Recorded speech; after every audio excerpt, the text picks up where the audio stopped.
مصطفیٰ جان رحمت پہ لاکھوں درود، شمع بزم ہدایت پہ کروڑوں سلام۔ کل کے درس میں آیت نمبر 128 پر گفتگو ہوئی تھی۔ آج کے درس میں آیت نمبر 129 پر گفتگو کی جائے گی۔ آیت نمبر 128 اور 129 یہ دونوں کا آپس میں ربط ہے۔ کل کے درس میں بیان کیا کہ حضرت ابراہیم اور حضرت اسماعیل علیہ السلام نے خانہ کعبہ کی تعمیر کے وقت اللہ سے دعا مانگی کہ یا اللہ ہمیں فرما برداروں میں سے بنا اور ہماری ذریت میں ایک امت ہو اور وہ بھی تیری فرما بردار ہو۔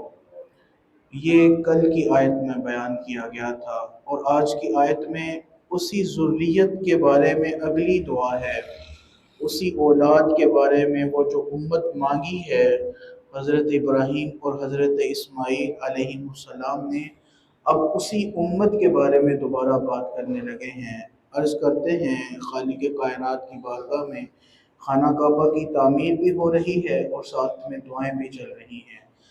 ربنا، اے ہمارے رب، وابعث فیہم رسولا منہم، وہ جو ہماری ذریت میں ایک امت ہو، الہی اس امت میں ایک رسول کو بھی مبعوث فرما۔ اللہ اکبر، کتنی بڑی دعا یہاں پر کی جا رہی ہے۔ ربنا وابعث فیہم رسولا منہم، انہی میں سے ہماری جو اولاد ہے اور جو امت ہونے والی ہے، انہی میں سے ایک رسول بھی پیدا فرما، اس کو بھی مبعوث فرما۔ یتلو علیہم، جو ان پر تلاوت کرے آیاتی کا، تیری آیتوں کی، وَيُعَلِّمُهُمُ الْكِتَابَ، جو کتاب کی تعلیم دینے والا ہو، وَالْحِکْمَةَ، جو حکمت سکھانے والا ہو، وَيُزَكِّيهِمْ، جو انہیں پاکیزہ کرنے والا ہو۔ إِنَّكَ أَنْتَ الْعَزِيزُ الْحَكِيمُ، اے مالک بے شک تو بڑا غالب، بڑی حکمت والا ہے۔ اس آیت مبارکہ میں جو حضرت ابراہیم اور حضرت اسماعیل علیہ السلام نے دعا کی، وہ حضور جانا صلی اللہ علیہ وسلم کے بارے میں دعا ہے کہ یا رب العالمین، جو آخری نبی ہے تیرا، جس نبی کے صدقے میں مولا نے پوری کائنات کو بنایا ہے، یا رب العالمین اس نبی کو ہماری اولاد میں سے رکھنا۔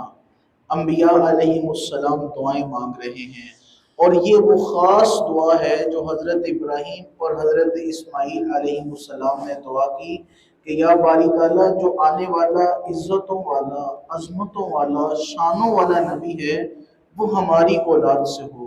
اور اللہ نے اس دعا کو لفظ بہ لفظ قبول بھی فرمایا۔ حضرت امام بغوی رحمۃ اللہ علیہ وہ بیان فرماتے ہیں کہ سرکار عالم صلی اللہ علیہ وسلم نے ارشاد فرمایا کہ میں اللہ کے نزدیک خاتم النبیین لکھا ہوا تھا، حالانکہ حضرت آدم علیہ السلام کا خمیر تیار ہو رہا تھا۔ میں تمہیں اپنے ابتدائی حال کی خبر دوں؟ تو فرمایا سنو، میں ابراہیم کی دعا ہوں، میں حضرت عیسیٰ کی بشارت ہوں، اور میں اپنی والدہ کے اس خواب کی تعبیر ہوں جو انہوں نے میری ولادت کے وقت دیکھی، اور ان کے لیے ایک بلند نور ظاہر ہوا جس سے ملک شام کے ایوان اور محلات ان کے لیے روشن ہو گئے۔ فرمایا میں یہ ہوں۔ حضور سرور عالم صلی اللہ علیہ وسلم سے کسی صحابی نے سوال پوچھا، یا رسول اللہ علیہ وسلم، آپ نبی کب تھے؟ تو حضرت رسول کائنات صلی اللہ علیہ وسلم نے جواب ارشاد فرمایا اب جبھی حضرت آدم علیہ السلام مٹی اور پانی کے درمیان تھے تو سرکار عالم صلی اللہ علیہ وسلم نے فرمایا میں تب بھی نبی تھا۔ میرے کریم مصطفیٰ صلی اللہ علیہ وسلم سید الانبیاء بھی ہیں اور خاتم النبیین بھی ہیں۔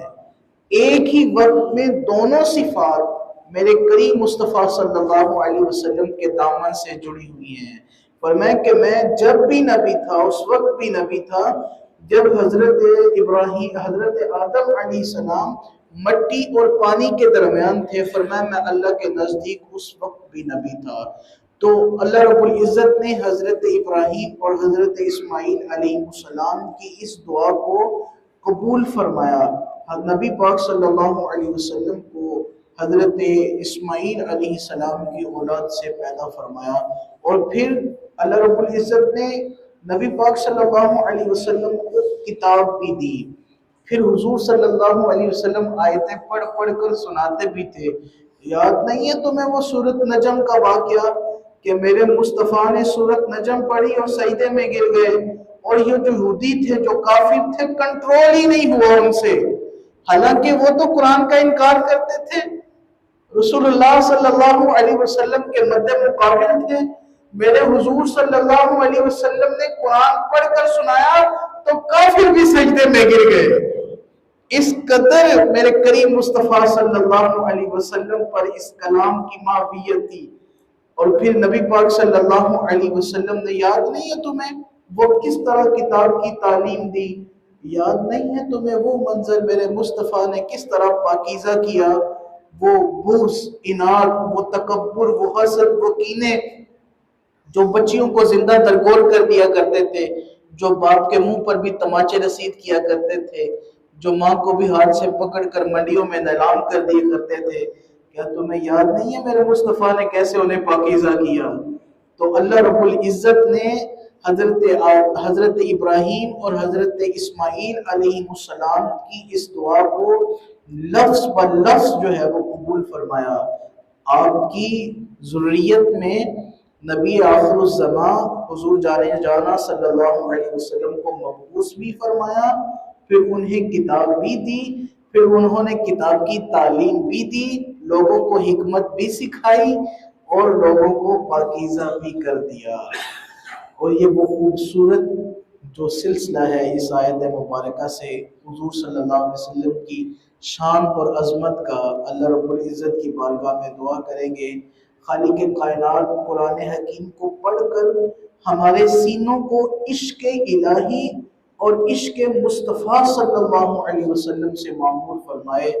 عشق الہی اور عشق نبی میں ہمیں تقویت ملے، قوت ملے اور عشق میں اضافہ ہو۔ خالق کائنات آپ کا تشریف رکھنا، مجھ فقیر کا یہ سعادت مندی حاصل کرنا اپنی بارگاہ میں قبول فرمائے، اور اسی طرح قرآن مجید فرقان حمید کو پڑھتے اور پڑھ کر سمجھتے اور سمجھ کر عمل کرنے کی بھی توفیق عطا فرمائے۔ آمین بجاہ طہ و یاسین۔